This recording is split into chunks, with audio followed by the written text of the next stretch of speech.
Exercise 2.2 है, उसका question 1 है, उसका पार्ट 1 है।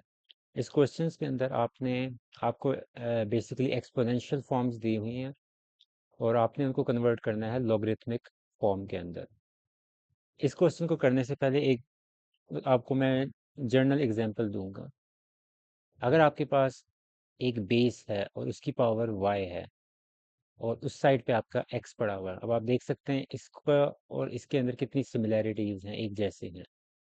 10 की पावर 3, a की पावर y, और दूसरी साइड पे एक नंबर, दूसरी साइड पे एक नंबर x।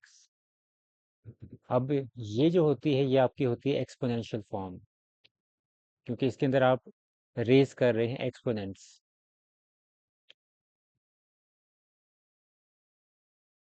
फिर दूसरी होती है आपकी लॉगरिथमिक फॉर्म। अब लॉगरिथमिक फॉर्म कैसे आप लगाएंगे? इसमें बेसिकली लॉग आ जाता है। इसकी और इसकी जगह चेंज कर देनी है आप। तो ये हो जाएगा कुछ इस तरह, लॉग, ये जो नंबर इधर होगा ये आपका बन जाएगी बेस, और ये y इधर चला जाएगा, x इधर आ जाएगा। तो अब आप ले रहे होंगे basically log x to the base a is equal to, अब क्योंकि y दूसरी साइड पे चला गया तो यहाँ आ जाएगा y, और ये आपके पास आ जाएगी लॉगरिथमिक फॉर्म।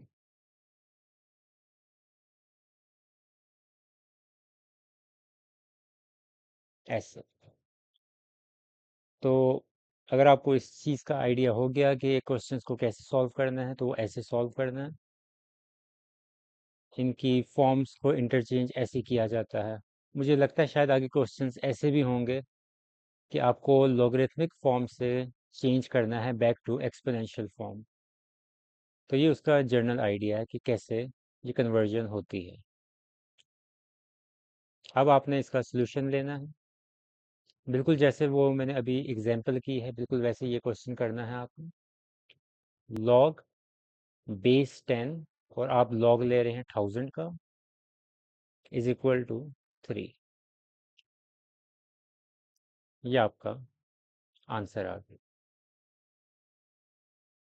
3 और 1000 आपस में इन्होंने जगह बदल दी, 3 इधर आ गया, 1000 इस जगह पे आ गया। और ये जो आपका ये वाला नंबर होता है, जो आपकी पहले बेस होती है, वो बाद में लॉगरिथम की बेस बन जाती है।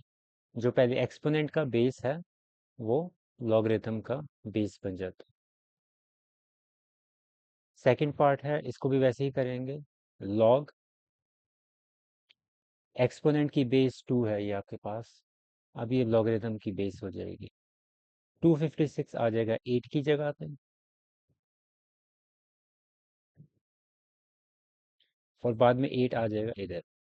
ये ब्रैकेट्स लगा मैं क्यों रहा हूँ? क्योंकि अगर आप कई दफ़ा नंबर्स को इस तरह लिखते हैं ना, टू, तो देखने वाले को पता नहीं चलता कि उसमें से बेस कौन सी है और उसमें से रियल वैल्यू जिसका आप लॉगरिथम ले रहे हैं वो कौन सी है।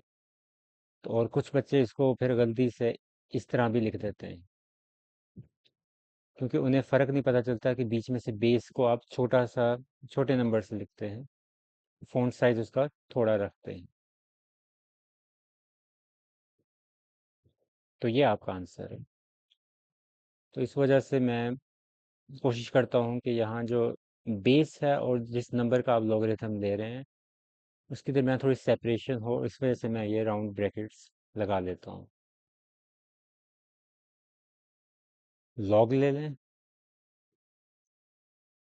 ये आपकी बेस है 3, तो वैसी बेस आ जाएगी।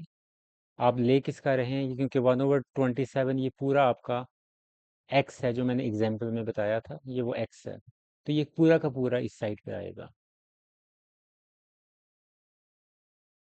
और ये आपका जो एक्सपोनेंट है वो दूसरी साइड पे जाके ऐसे।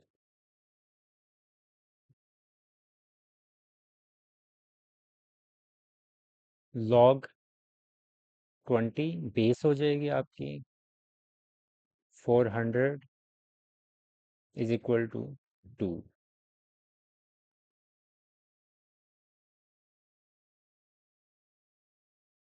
लॉग बेस हो जाएगी 16, ये 1/2 पूरा इधर आ जाएगा, और ये -1/4 क्योंकि ये एक्सपोनेंट है तो ये पूरा का पूरा राइट साइड पे चला जाएगा, और ये आपका आंसर है।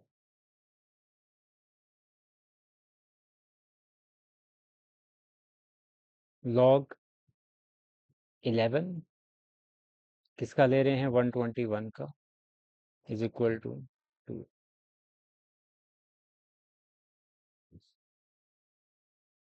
इस क्वेश्चन को मैं इस तरह भी लिख सकता हूँ, QR = P। उन्होंने उसको A = B लिखने की बजाय B = A लिख दिया, तो क्योंकि आपस में बराबर हैं तो मैं इसको लेफ्ट हैंड साइड और राइट हैंड साइड को स्विच कर सकता हूँ। उसकी वजह स्विच करने की ये है कि जो पिछले हम क्वेश्चंस कर रहे थे उसके अंदर आपके पास जो एक्सपोनेंट था वो हमेशा लेफ्ट हैंड साइड पे आता था। यहाँ पहली दफ़ा हुआ है कि एक्सपोनेंट वाला पार्ट आपकी राइट हैंड साइड पे दे दिया उन्होंने, तो इस वजह से आपको वो लेफ्ट हैंड साइड और राइट हैंड साइड, क्योंकि बीच में = का साइन है तो आप उसको स्विच कर सकते हैं। आगे क्वेश्चन वैसा ही है, लॉग बेस आ जाएगी P और R दूसरी साइड पे,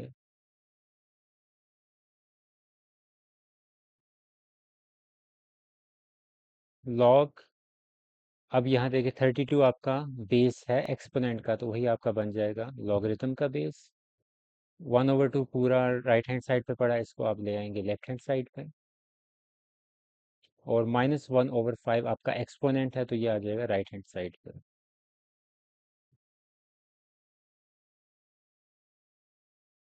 तो ये आपका क्वेश्चन 1 कंप्लीट हो गया।